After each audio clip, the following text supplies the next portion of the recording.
And about 3 years ago now, when Drew Miller, Drew, would you stand up? Drew is here. She is formerly our Director of Student Services, my mentor, former boss, and she exposed me to the concept of executive function. And I really hadn't heard much about executive function, but of course it's been there in everybody's brain to develop since time began. But now we recognize that executive function skills don't necessarily develop easily in some children, and that's a result of their environment, a result of trauma at home. All kinds of things can affect that. And Mary Foos will talk about that in a little bit in her presentation. But thanks to Drew, we've kind of been on this path, and we invited Stephanie Carlson in 3 years ago to talk to us. Many of you were there. And she gave a presentation on what executive function skills were. But if you're like me, it takes several exposures to a concept for it to really sink in and then apply to everything else that I do and make it a whole. So that was a great introduction, and we've revisited this topic a lot. In November, down at the Early Childhood Center, we asked Dr. Foos to come and talk with our KEKEX staff about executive function, and I had also been at a workshop on trauma-informed care, which was fascinating, and I think a lot of the kids we see come from homes where there is a need for calm, a need for play, and they may not get that. So during all these trainings I've heard over and over, okay, executive function, I get it, we need to develop it, but there really were not a lot of resources for activities unless you wanted to be a researcher and spend hours on the internet and pulled all these documents down and assimilate that information. Ta-da! When Dr. Foos was there in November, she said, you know what? There is kind of a nice little book out there called Stop, Think, Act, and it does provide some interesting resources for teachers, some immediate ideas for what you can do in your classroom. And I bought it and I read it and I thought, this is great, so I bought more copies. I gave one to Kim, I gave one to Dawn. Drew, I think I made her buy her own because she's not an employee. But it's good. It's an easy read, it's informative, and Drew and Justin and I talked about the whole concept of doing PD through a Google Classroom platform. Now, I'm going to rely a lot on Justin and Dawn for keeping this going, but I actually think I've learned a lot in the past week about Google Classroom, and we're ready to roll on Google Classroom. So we'll talk a little bit more about that, but I do want to now turn it over to Dr. Mary Foos, who is one of the UD researchers working on Preschool Promise and collecting all this great data on MEFs and class scores, etc., with Richard Stock.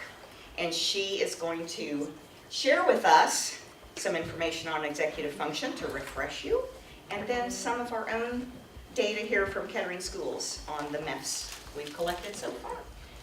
Thank you for being here. So thank you. I'm happy to be here this morning. I'm sure that I have been in some of your classrooms as a part of Preschool Promise, doing MEFs, executive functioning assessments. So thank you. If you're a classroom that I've been in, thank you for allowing us to be in there.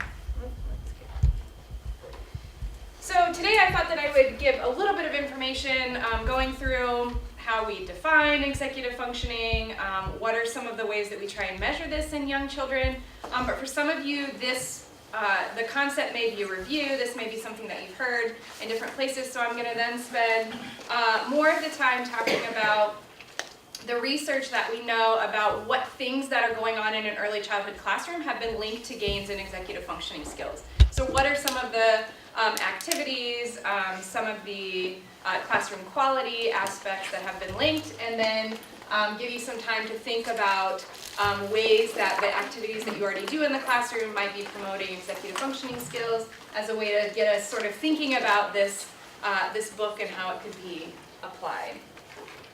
So I'm going to start with something that I do with my own students at the college level, but I think it's a useful exercise overall, and that is to just do a really quick writing exercise. You don't have to write anything down, but it might be helpful. And I want us to think for a couple of minutes about what comes to mind when you hear the term either self-regulation or executive function. And then if a student in your classroom has good self-regulation or executive function skills, what does that look like? What do you observe? How do you know that they have good executive function skills? So I'll give you a couple of minutes to either think about or jot some things down, and then I'll ask for some of your responses.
Okay, so just by a show of hands, how many of you feel pretty comfortable, familiar with the term either self-regulation or executive function? Heard it? Okay, good. So if you are familiar with the term and the kind of skills that we're talking about, do you have examples of what this looks like in a classroom? So if a child has good self-regulation or executive function skills, how do you know that in a classroom? Well, like I have a student who, if somebody takes his toy, he's able to just go, and he'll go, for a minute, and then he'll say, I had that first, give that back, and not be physical, and so he's able to keep himself under control and articulate how he's feeling. Yeah, and you can see that a lot of times. You can see their regulation on the outside, right, Yeah. for preschoolers. So you Yeah. can see the thought processes, but in their behavior. So he's trying so hard to not respond. Yeah, good. Other examples that you can think of? We do partner play in the classroom, so they have to stick with a partner, and they can choose where they want to go, but they have to communicate and play with that partner for a certain amount of time. And so I know we have a few students that do a really great job at with the communicating part. Do you want to go here? And I have timers, and then they're like, okay, we can go here for 5 minutes. Let's go get the 5-minute timer, and they move about the classroom and they follow the timer and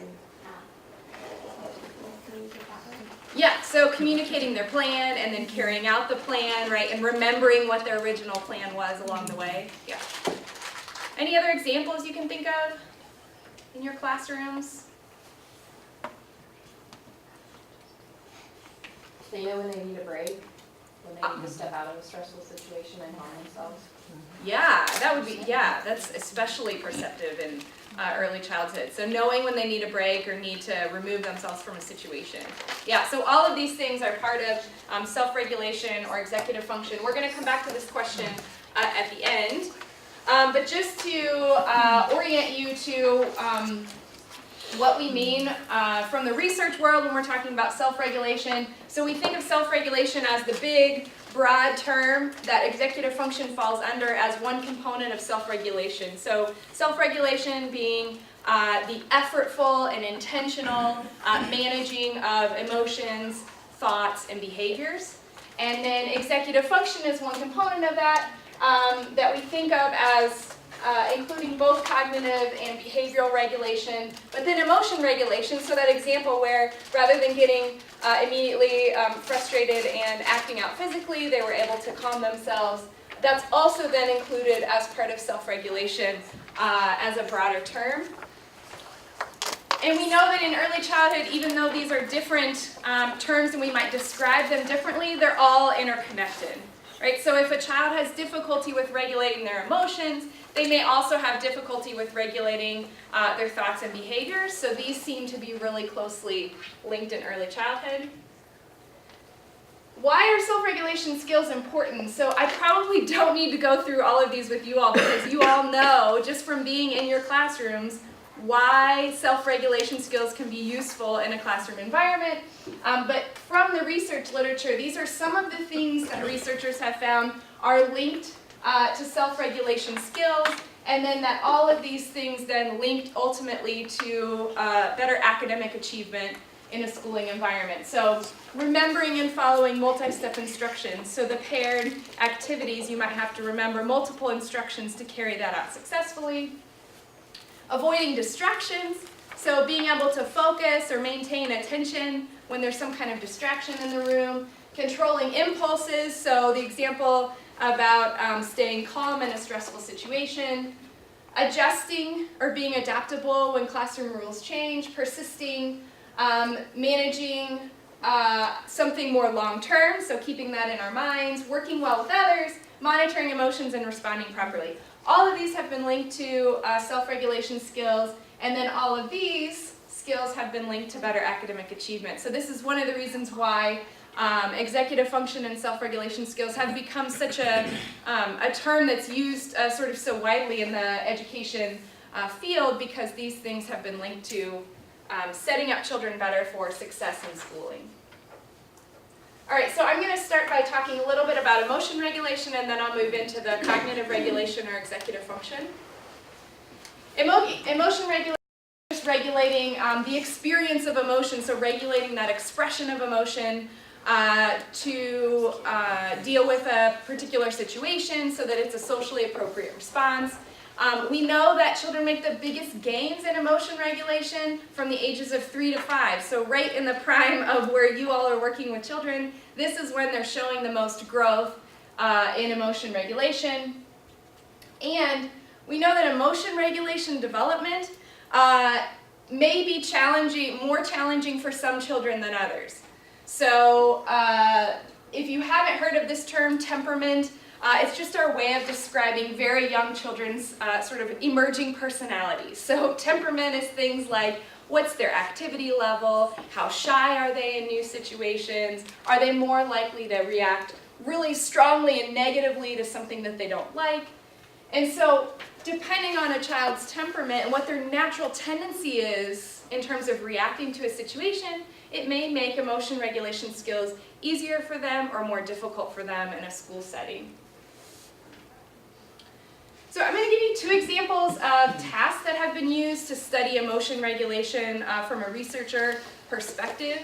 One of the ways that researchers look at emotion regulation skills is by asking teachers and parents. So if you've ever filled out a questionnaire on a child for a researcher having to do with emotion regulation, these are the most common ways that we do this. But there are also some tasks that have been used in early childhood to actually look at their behavior in response to either a frustrating situation where they have to manage negative emotion, or a very exciting situation where they have to manage positive emotion. So in the disappointing gift paradigm, a person will present a child with a couple of different possible gifts and ask the child to rank the ones that they like more and the ones that they like less. And then at the end of the session, with the researcher or experimenter, whoever's doing this task, the child receives a gift, but it's one of the gifts that they ranked lower rather than higher. And so what the researchers do is record what is their response to a situation that's likely to be maybe frustrating or disappointing. And then after getting some idea of their response, of course, the researcher then switches out the gift they don't like, and then they end up getting their top gift. So it all ends happy at the end of the scenario, but it gives us a chance to set up a situation that's fairly common for young children. So we know that by 4 or 5 years of age, many children have gone through the experience where they may have gotten something that isn't exactly what they wanted, or they had, had their eye on something else. And so it gives us a chance to look at how they manage that disappointment or that frustration. This task then has to do with managing positive emotion. So you all will know that this task works really well for like 3 and 4-year-olds, and then by the time children are 5 or 6, they're going to figure out what we're trying to do, and it's not going to work very well. But in this task, there's a fish tank in the room that has a secret speaker underneath, and an experimenter says they have to fill out some paperwork or do something, and so they're going to be right back. And as they leave the room, Mr. Fish starts talking to the child through the little speaker underneath the fish tank. And so this is Sammy, the fish, has a conversation with the child and says, I'm going to get really worn out if the whole world knows that I'm a talking fish. And so can you keep this a secret for me, because I don't want to have to talk anymore. And then says, here she comes down. The experimenter comes back in the room.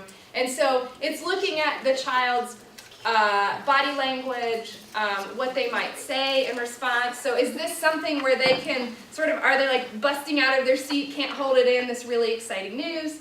But again, like I said, this is a task that by the time children are about 5 years old, they're like, that's not a real talking fish, there's a speaker underneath. But it works pretty well for younger children, and they think it's really fun.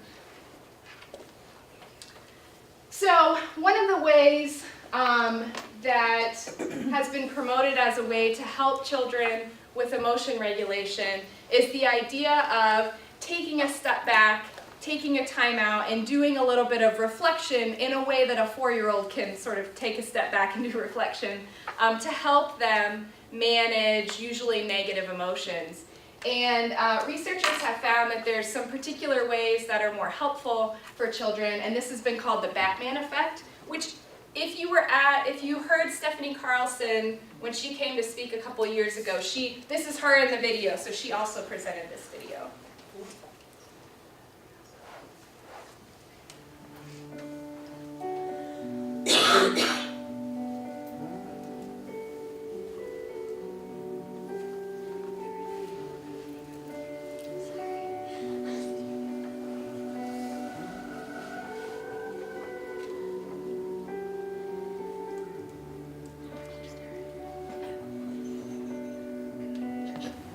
That it has something to do with psychological distancing. So the symbol or the pretense situation is something that puts some space, in some cases literally some distance, physical distance, between you and the problem at hand or the temptation that you're trying to resist. That space allows for one to get a broader perspective on the situation and realize that you have a choice in how to respond.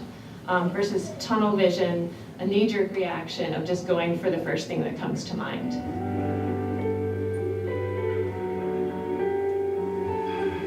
We've tried this as a frustrating task. So where children are emotionally engaged. I have really awesome toys. It's all in the car. Which one do you want to play with today? The car? We can't play with it right away. But we're going to play with it in a little bit, but I want to make sure that it stays safe, okay? So we're going to put it in this box so that you can play with it later, all right? And they really want it, but they have to use a set of keys in order to open this box to retrieve the toy. The trick is that none of the keys works on this large key ring. And we're looking to see how long children persist at trying to get inside the box, how many keys they try, how long they try with the keys. In this experimental context, we impose this instruction to think about yourself, either your own thoughts and feelings, think about yourself in the third person, or to think about yourself as being somebody who has good self-control, good emotional control. Which one of these characters do you want to pretend to be while you're working on this? Batman? Okay. So to help you pretend, I have this cape here that you get to wear. And so when you get frustrated, I just want you to ask yourself, how is Batman feeling? Can you say that now? Can you say, how is Batman feeling? How is Batman feeling? Yeah, yeah. So while you're working on this, if you get frustrated, just ask yourself, how is Batman feeling? Children who have the suggestion, this mindset to think about themselves from a more distant perspective, see the situation in a different light and are able to regulate their emotions in this very frustrating task and persist longer at the task. We see that when we have this simple suggestion to pretend to be Batman, for example, children of age 5 perform as if they are 6 years of age, whereas their counterparts who are not encouraged in the same way to think about themselves as a different person with good self-control perform much like their other age peers. So it's really a 12-month advantage that we're seeing with this simple suggestion. By helping children achieve the psychological distance from the situation, from the problem that they need, it allows them to engage in that reflection. So the distance provides the window of opportunity for reflection to come in and take hold.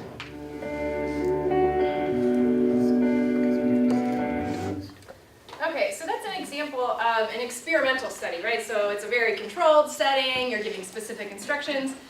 Do you have ideas about how this could be applied to classroom practice? So more practical ways that we could think about the idea of helping children to put some distance between them in a frustrating situation, or to think about themselves from the perspective of someone else, like Batman or some other person that they may know.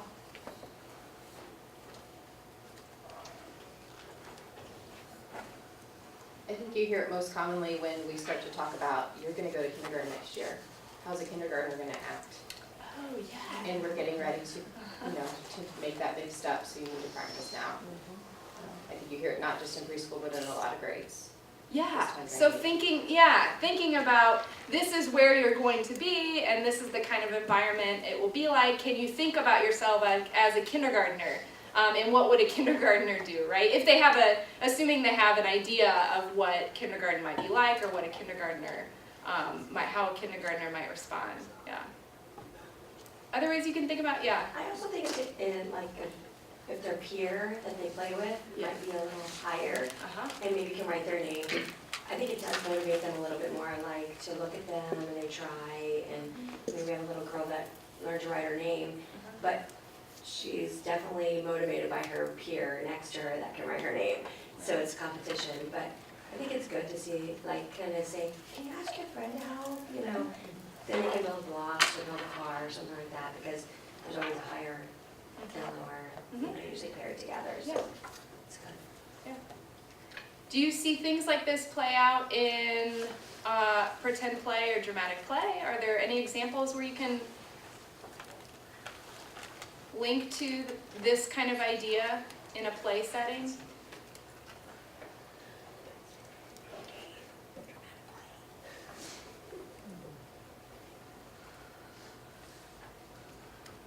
At my house, it plays out with my preschooler, and she's being a teacher.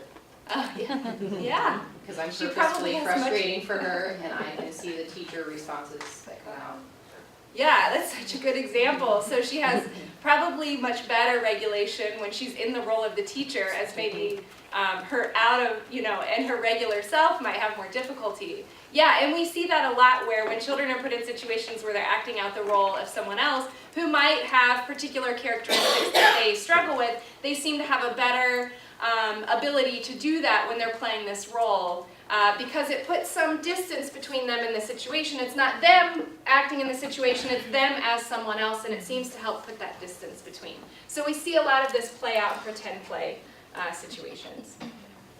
All right, so then executive functioning and behavioral regulation. I'm putting these two together because as we talked about at the very beginning, We see children's regulation of their thoughts through their behaviors in early childhood, right? We can see it play out physically in a lot of instances, and so we pair those together. So I'm going to start with showing you a really great summary of what the key concepts are in executive function, and then we'll go through them in a little bit more detail. And this is from the Harvard Center on the Developing Child, and they have a ton of great resources in this area. Science Their tells website. us that brains, minds, are built, not born. And at the center of this dynamic architecture are a set of skills called executive function and self-regulation. Children's self-regulation and executive function are key ingredients in their lifetime performance. It's not just about learning language or learning numbers or learning colors. We have to be able to work effectively with others, with distractions, with multiple demands. These actually are skills that contribute to the productivity of the American workforce. Look at your shapes. What should you have done next? Educators, I think, are looking for just this sort of thing. And when we describe what we mean by executive function, they say, yes, that's it. That's exactly, the problem. These kids, they can tell me these rules, but they can't actually use them. What's this? A toolbox. A toolbox. What is executive function? Safety goggle. Probably the best way to think about it is sort of like an air traffic control system in the brain. Just like an air traffic control system has to manage lots of airplanes going on lots of runways and really exquisite timing and so on. A child has to manage a lot of information and avoid distractions. We really think of it as involving working memory and inhibitory control and mental flexibility. Take a situation where a child is having to take turns. So first of all, the child has to have inhibitory control. The child has to be able to stop whatever he or she is doing and let the other child take a turn.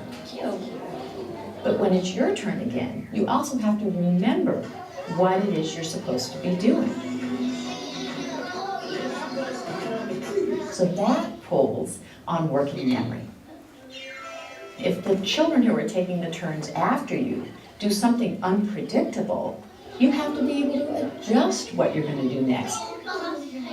And that requires mental flexibility. Children who are struggling with these capacities often look like children who just aren't paying attention, or children who are deliberately not controlling themselves.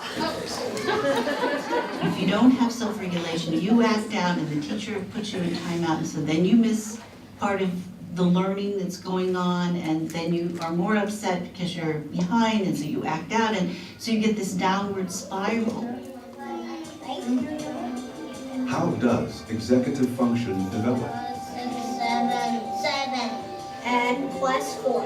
In little children, and even in the infant and toddler years, you begin to see the roots of executive functioning skills. What's going on in our brains is unbelievably intricate and complicated. The prefrontal cortex, or the front third of the brain, is important for executive function. But it's more than just prefrontal cortex. This region doesn't act alone. It's involved in controlling your behavior through its interactions with all other parts of the brain. The brain goes from a situation where you've got nearest neurons communicating very strongly with each other and ignoring the rest of the brain, to these widespread networks that are connecting these different areas. Executive function changes over the life course. It improves radically over the first few years. It continues to improve throughout adolescence. It's not until early adulthood that you have the adult-type networks that are very strongly activated that connect different brain regions together. Let's take notes. also, we believe that executive functions can be trained. It's just like going to the gym. So the more you practice in these areas, the stronger the capacity is likely to become because you're hoping to strengthen those neural connections. Mom, you're at 24. Slowly but surely, you're going to be able to step back, and that child's going to go into the world with these skills where they can get along with other people, change rules, and they can be flexible, and they can accomplish new things, and they're unafraid. I got bit by my dog in my arm. If we don't learn these skills during the childhood and adolescent years when they're coming online, we are really ill-equipped as an adult to hold a job, to maintain a marriage, to raise children, to get along with each other, to basically be part of a civil society. You're okay. Alright, so I think that does a really nice job of just summarizing the concepts. Then I'm just going to give you some examples of the kinds of assessments that we do for each of these different skills that they talked about. So we think about executive function as an umbrella term, meaning that it just has some things that go into it. And we think of 3 specific skills that go under this term, executive function. I already said this, we have data from very early in life, so this is very young children all the way up through adulthood. And what we find is that 3 to 6 is this leap right here. So we see the biggest gains happening right when you all are working with preschoolers. So the first concept they talked about was inhibitory control, or being able to focus on a task even when there's distractions. And one of the tasks that we use commonly to assess this is something that looks a lot like Simon Says. So it's called the head, toes, knees, shoulders task. And I'm going to show you a video of some preschoolers doing this task. Touch your knees. Good job. Touch your shoulders. Touch your shoulders. Head, shoulders, knees, and toes is very similar to Simon Says. So there's a leader who gives instructions, and then the children have to follow those instructions. Touch your head. Touch your toes. Touch your toes. The head, toes, knees, and shoulders task is a more recent task that looks at behavioral aspects of self-regulation. Self-regulation is at the basis of thoughtful behavior and underlies performance in most areas of school learning. This must be a new something. The first part of the game, head and toes, are introduced. Are you ready? No? If I say touch your head, what are you going to touch? Your toes. That's right. If I say touch your toes, what are you going to touch? Head. That's right. But I'm going to go a little bit faster. Touch your head. Touch your toes.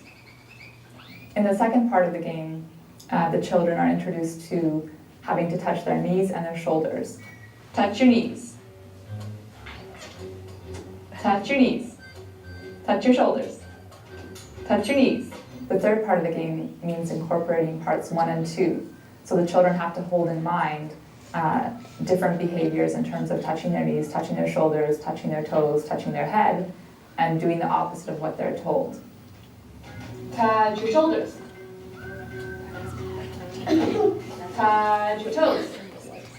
In this game, we can see that children have to not only pay attention, they have to also remember instructions as the game goes on and builds in complexity, and they also have to control their motor responses. Touch your head. All right. Well, the game might seem really simple, but it's actually quite challenging even for adults. Touch your knee. All the kids did really great with it, especially Alfie, who really even showed his mom how it was done.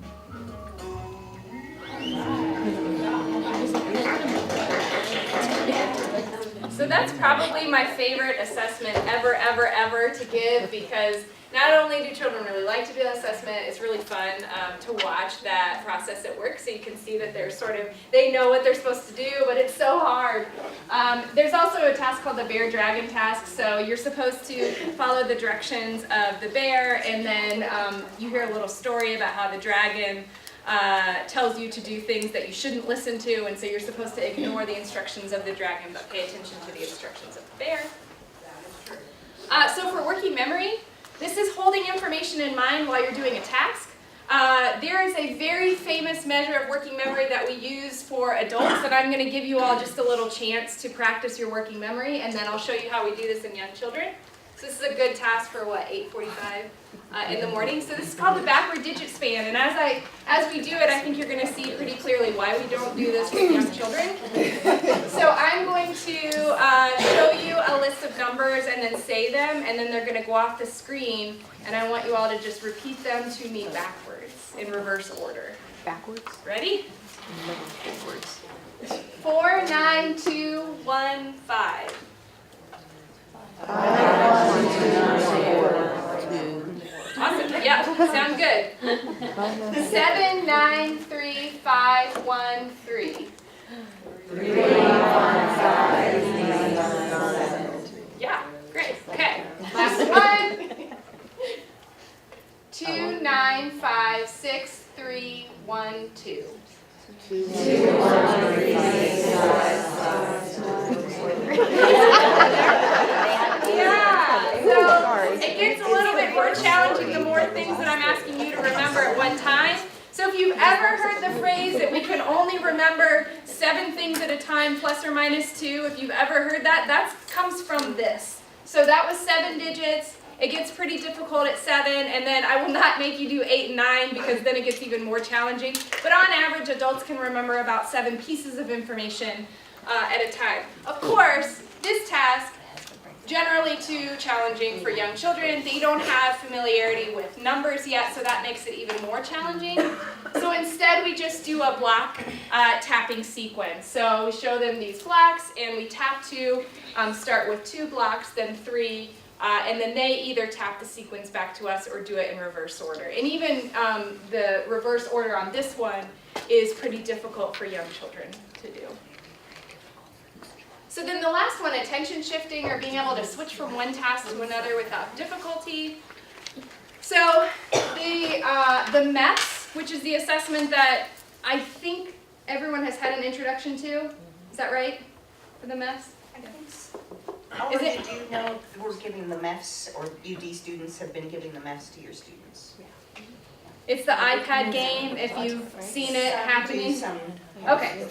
So the MEPS is now on, this fancy iPad, and it's all automated. But back when I first started working in this field, it was not that way. So we did an actual physical card game with children in which we asked them to sort cards by color and then by shape.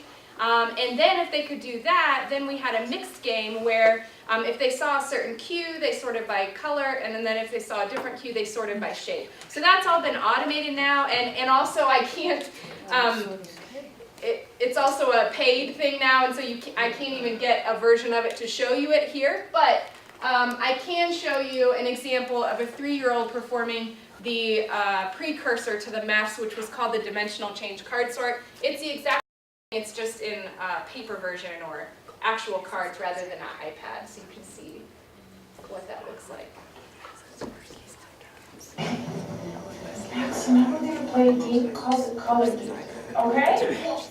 In the color game, red ones go here and blue ones go here. First, it's gonna be my turn to play. So here is a blue one. It goes right here in the color game. And here is a red one. It goes right here in the color game. Now it's your turn to play. So remember, we're playing the color game. In the color game, red ones go here, blue ones go here. Here is a blue one. Where does it go in the color game? Good job. Remember, we're playing the color game. In the color game, red ones go here, blue ones go here. Here is a red one. Max, where does it go? And in the MEPS, we don't have to repeat the instructions in full on each trial. So, but she does in this task. Good job. They shorten the instructions. In the color game, red ones go here, and blue ones go here. Here's the blue one. Where's the color game? Can you put it in? Good job. Remember, we're playing the color game. In the color game, red ones go here, and blue ones go here. Here is a red one. Where does it go in the color game? Can you put it in? Yes. Good job. Remember, we're playing the color game. See the colors game. Red ones go here, and blue ones go here. There's a red one. Where does it go in the color game? So they did the repeating of the directions purposefully. They wanted to make sure that children weren't forgetting the instructions, especially for very young children. And blue ones go here. But when I used to do it this way, all the time children would say, I know what to do. Can you put it in the box? Yes. Good job. Okay, now we're going to switch and play a new game. We're not going to play the color game anymore. No way. We're going to play the shape game, okay? And in the shape game, go ahead and sit in the same chair. You can keep sitting. In the shape game, trucks go here and flowers go here. Here's a truck. Where does it go in the shape game? Right there. Can you put it in? Yes. Okay, remember we're playing the shape game. In the shape game, trucks go here and flowers go here. Here's a flower. Where does it go in the shape game? Right there. Can you put it in? Can you put it in? So close. Okay. Remember, we're playing the shape. Okay, so he does that then for the rest of the trial. So has difficulty in switching over from thinking about and focusing on color to now thinking about and focusing on shape. So if you ever see us doing one of those iPad assessments, you're going to see it looks similar, but starts out much easier and then has more levels to it. But this is the same kind of idea. All right, so then I wanted to spend most of the time talking about what we know about ways to foster these skills in a classroom setting. And I'll talk about sort of more general classroom quality features, and then the book is going to focus much more on specific activities that can be done in the classroom. So the first thing that I wanted to show you is some of the research on parenting and executive functioning skills in early childhood. So there has been quite a bit of research in the past 5 to 10 years looking at ways that parents can support young children's executive functioning skills. And then what they found is that these 4 things seem to be pretty key. So stimulation, just meaning providing the child with enriched experiences and materials that they can interact with. Scaffolding, right, so starting with much more support for the child when they're trying something new and challenging, and then slowly moving away those supports as the child becomes more comfortable. Sensitivity, so this is about responding to a child's emotional needs, providing them with a safe environment to explore new materials. And then autonomy granting is just giving the child the freedom to explore their environment and giving them plenty of time to interact independently or with their peers rather than everything being guided always by sort of direct parental supervision. And so I'm showing this just because we see a lot of things that are going on with parenting transferring really nicely to what we see happening in the classroom in terms of the things that seem to support executive functioning skills at home also seem to be the same kind of things that support executive functioning skills in an early childhood classroom or daycare setting. And so from that research, many people have looked at what some of the difficulties are for children who might be growing up in a higher risk environment or have instability in their home or coming from a high poverty background. And what we know about that research in general is that children who are growing up in poverty or in a high-risk environment have much more difficulty developing executive functioning skills. So they tend to show skills that are significantly behind those who don't have the same kind of risk factors. And this is just one example of a study that helps us kind of see how this might play out. It's not directly related to children living in poverty, but it has some really important implications. So what researchers did was they randomly assigned children to one of 2 conditions. So in one condition, they came into a room and told the child that you can play with these, it was like broken crayons, not very exciting materials. You can play with these now, or if you wait for 2 minutes, I'm going to go grab my good markers and my good stickers and bring them back and you can play with them. So if you wait for 2 minutes while I go get these and then come back, then you can play with these much better stickers. So in half of the for half of the children, the experimenter was reliable in that promise that they made. So they came back, they had better stickers and better crayons, and the other half, they came back and said they couldn't find the special stickers, and so even if the child waited, they'll still just be able to play with what was available there. So they were predictable in one situation, not in the other. And then once they did that, they had the child complete an executive functioning task called the delay of gratification task, which is done using the marshmallow test. Raise your hand if you are familiar with the marshmallow test. Some people. Good, not everyone. So I'm going to show you the marshmallow test video because it's pretty funny. So they had, then all the children do this separate task. Oh no. I can't get it. Okay, well, I'll describe it to you, and it's not as exciting as watching little kids do it, but the task is just that I'm going to give you a marshmallow, and I'm going to leave the room. If you can wait and not eat the marshmallow, I'm going to come back with 2 marshmallows, and then you get more. So if you can wait, you can resist the impulse to eat the marshmallow, you'll get more when I come back. In this task, it's difficult for children, but what the video shows all the different ways that children deal with that difficulty. So you'll find children that are doing things to distract themselves, children who are like touching it and smelling it, like moving it around their face as a way to stop themselves from eating it.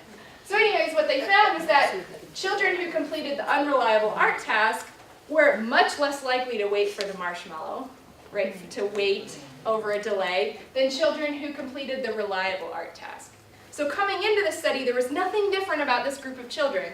But after they did this task, the children who did the unreliable task looked like they had significantly worse executive functioning skills than children who had just done the reliable task.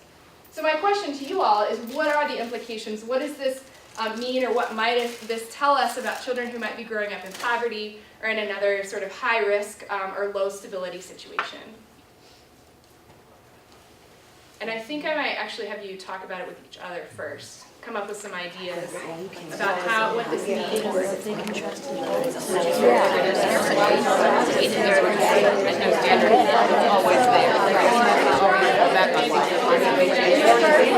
to take what I only get. Yeah, and I'm going to take what I get.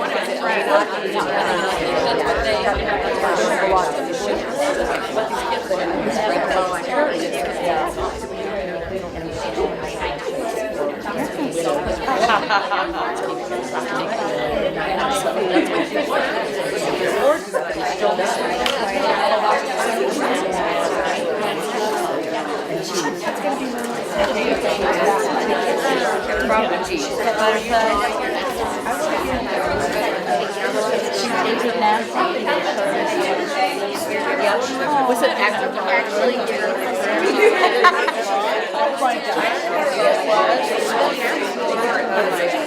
I didn't cry, but I may have cried. Wow. And I'm like, so was it like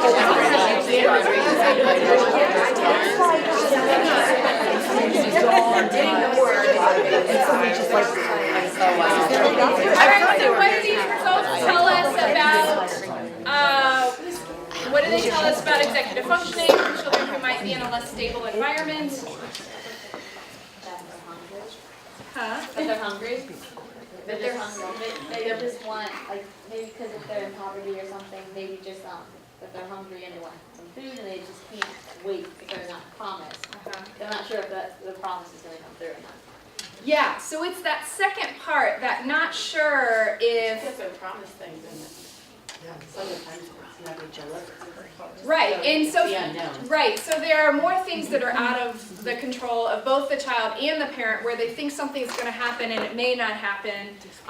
We want to predict a certain outcome, but we don't know if we can get it. The being hungry is an interesting thing because we actually find that even if you do very different tasks that don't have anything to do with marshmallows or food, we still see the difference. So it's something more than that, it seems to be something about, well, this isn't a predictable or reliable environment. I don't know if things are going to turn out the way that I think they are.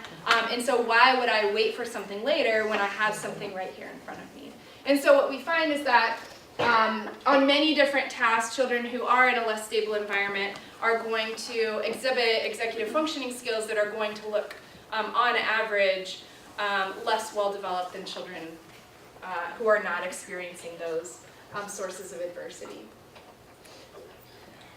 So one of the reasons that I bring this up is because it relates to what we call brain plasticity, or the idea that the neural connections that are being formed in early childhood are malleable, that there are things that we can do in the environment, and that there are ways to strengthen those connections in a stable, caring, nurturing environment. And so, yes, there's more susceptibility to environmental disruption, so this instability or unpredictability, but the flip side of that is also true. So the good news is that the shaping of the brain by experience offers opportunities for repair, for reversal, for positive development, which is where the high-quality, nurturing environments of an early childhood classroom can be really important for young children. So I'm going to focus on teacher-student interactions when I talk about some of the things that have been found to be linked to executive functioning skills. There's also some research looking at some of these characteristics that are more structural, things like materials and teacher credentials, but I'm going to focus more on what's happening in that environment.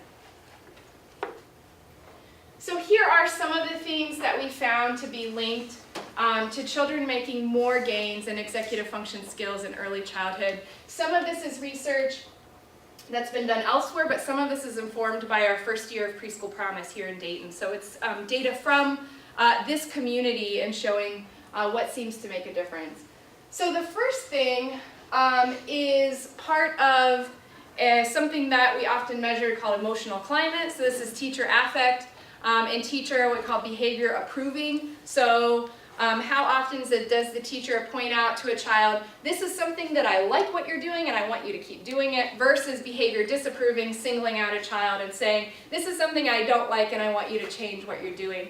What we find is that when that ratio is more to behavior approving messages as well as more to positive affect, in those types of classrooms it seems to create a more positive emotional climate, and then children are gaining more executive functioning skills across the year. The second thing is this greater instructional quality. So if you are familiar at all with the class assessment, people have probably been in your rooms from 4C maybe doing class assessments if you're part of Preschool Promise. It's this instructional support component, so asking open-ended questions, giving opportunities for introduction of more complex vocabulary, things like dialogic reading, can help support that. And I'll give you an example here in just a minute.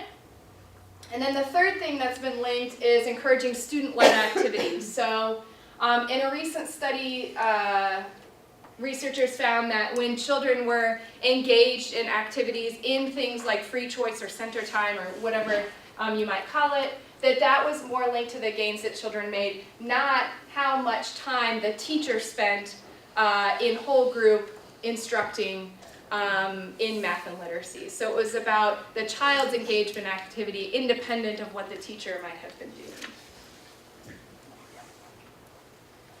So here's one example where we're looking at this emotional climate. So this is the positive affect and behavior approving. And so that's down here. So the higher this gets, the more positive the emotional climate is in the classroom. And then here are children's executive functioning skills. The higher these get, the more positive their scores are, or the higher their scores are. And then what you find is that if you break children down by how they scored at the beginning, so when they come into the classroom, before they've had a lot of experience, what do their executive function skills look like? So each of these lines represents, the black line is children who started out with high executive function skills. So they come into the classroom already having good executive function skills. The children in the dark gray are just they come in with average executive function skills. And then the children in the light gray are children who come in struggling with executive functioning skills. What we found in this study is that the emotional climate was most important or meant the most for children who came in struggling with executive functioning skills.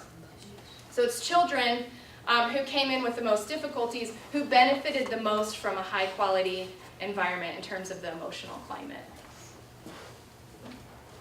And then this is preschool promise data from 2016-2017. And so this had to do with instructional support, or this asking open-ended questions, providing more supports for learning. And right here what you can see is that I have fall assessments and then spring assessments. So where did they come in, and then where did they end their preschool year? And then right here, this is our executive function measure. Last year we used the head, toes, knees, shoulders. So higher scores are more positive executive function skills. And then these different lines represent children who are in classrooms who have low instructional support, and then children who are in classrooms that have higher instructional support. And you can see, as we might expect, that as children come in, the classroom isn't differentiating who has high and low executive functioning skills. This is where they enter. But by the end of the year, you can see that children who are in classrooms with high instructional support, this orange line, they pulled away in terms of the gains that they made in their executive function skills. And then the children who were in classrooms that had low instructional support gained just a little bit in their executive function skills. But that was a pretty large difference that had to do with the classroom supports for learning. Oh, and this variable, so the classroom quality, was more predictive or more meaningful for children's executive function gains than whether or not they came from a high poverty background or not. So coming from a high poverty background matters, but once you add in classroom quality, it washed away some of those effects, and this was the more important variable. And then last, Kettering MEFS data for this year. So these are the fall scores for children whose families provided consent to us for us to go and do the MEFS assessment in preschool classrooms. And so Cindy had asked me to present the scores for Kettering and then to give a comparison of what that looks like compared to the full sample for Preschool Promise. So the blue is Kettering and the orange is the full sample, but Kettering taken out of it. And then these are the MEFS scores. So just to orient you a little bit, a score of 100 is average.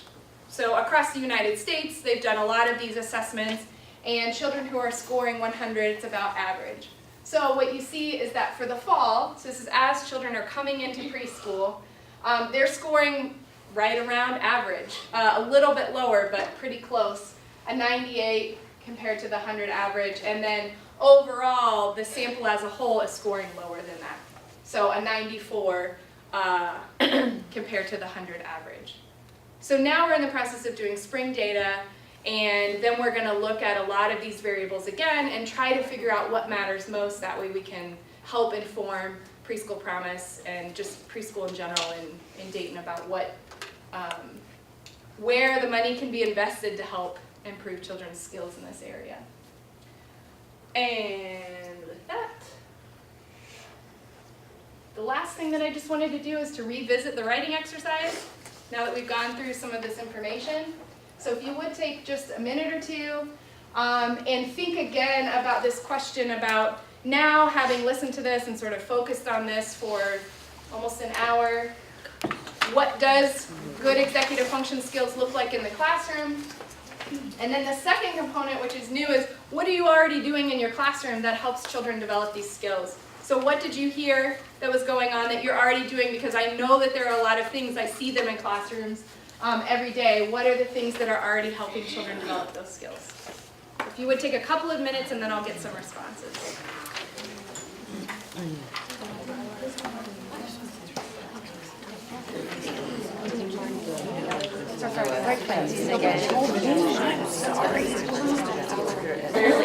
Okay, that was good. You know what I mean, where he goes to the age that we gotta go downstairs. I think that's my uniform. Yeah. Yeah, I just say that, yeah, and that is my time.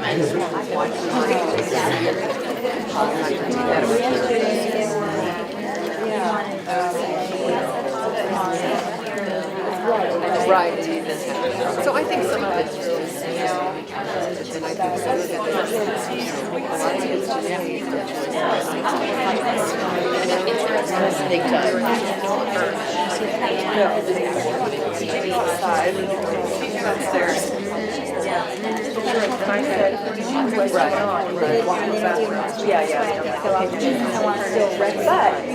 Right. Well, and that's what I think, right, but I think with this, kind of thing where I think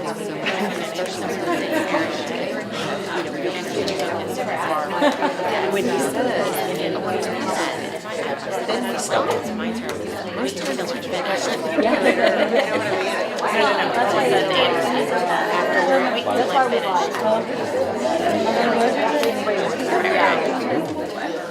He wants to make it Mario.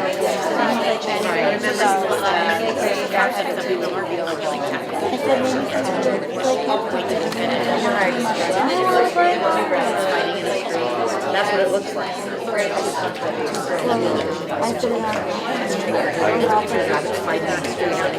They were exactly what it looked like. Like this. And the socks on the back. It was awesome. But when she was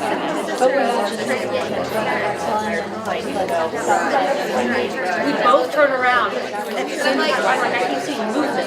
Like they're sitting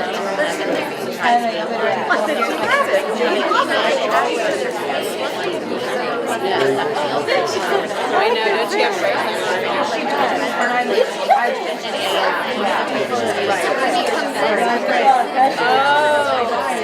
She's got it. Alright, so do you have some examples of things that are already going on in your classrooms that might help children's self-regulation skills? Any good tips or activities you can share with each other?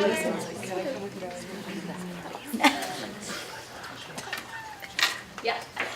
I'm huge on complimenting positive reinforcement and bringing it home and bring it to the classroom, and you can see the kids, the students are doing that modeling. They're saying, good job, or even using words. I get if somebody does something to another student, and say, well, that makes me sad if that happened. And I noticed a student just yesterday saying, that made me sad when you said that. So just modeling and positive reinforcement. Yeah, so modeling emotion regulation and modeling the positive reinforcement and the behavior improving that can translate to children doing it with each other. That's great. Other things that you're doing? We have a safekeeper box, so every morning when the kids come in, they have a little person with their picture on it. And we say in conscious discipline, it's my job to keep you safe, and then they say, and it's your job too, and they say, help keep it that way, and they put it in the box. So I think that's a good way to help them, like when we're in the gym and they want to climb up the slide or stand up on, we got some things that aren't safe. We say, oh, what was your commitment this morning? And they're like, oh, it kind of clicks, like, yes, I promised, made a commitment to keep myself safe, so I'm going to sit down now and go down the slide the right way. And, I think that every morning kind of teaches that, helps to teach that. Exactly. Yeah. So if you all are doing conscious discipline, there are a ton of examples in conscious discipline of things that are directly related to this. And actually, we just partnered with Conscious Discipline and the MEFS folks to work with them on a study where they're trying to look at the links between conscious discipline and MEFS scores. So there's a lot of examples, and now we're trying to help them provide data that helps them learn about that. Yeah, it's great. Anything else? I think kind of going along with conscious discipline, we have our safe area where the kids know that that's where they go if they're upset or mad. We have one little guy in particular who in the beginning of the year, would get upset over anything and everything. But now when he is upset, it's not as often, but when he is upset, he goes over to that area by himself. He's able to calm himself down. He's able to, choose what he wants to do to calm himself down, and then he goes right back up. Yeah. And, does what he was doing. That's great. So an example of scaffolding too, where you probably had to provide a lot of supports in the beginning, but now he's doing it independently and knows how to help himself regulate. Awesome. Okay. Well, that's it for me. So I'm really looking forward to hearing what you all think of the book and all the activities that you all come up with in your discussions to help children with their executive functioning skills. Thank you. Thank you very, very much.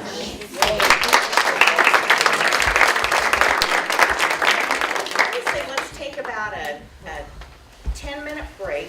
When we come back, we're going to talk about the Google Classroom format, how to log on, and we're going to give you gifts for your classrooms. You'll get 2 iPads to do documentation of any of your ELA things that you need to use it for brain games, although I asked Mary, I said, do you know of any apps that are really good at having children move through exercises to develop EF skills? Nah, not really.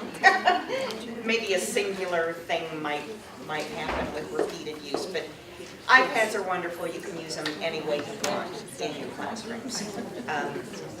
So we'll distribute those in the books and talk about the book study. So why don't you plan on being back here about 25 after?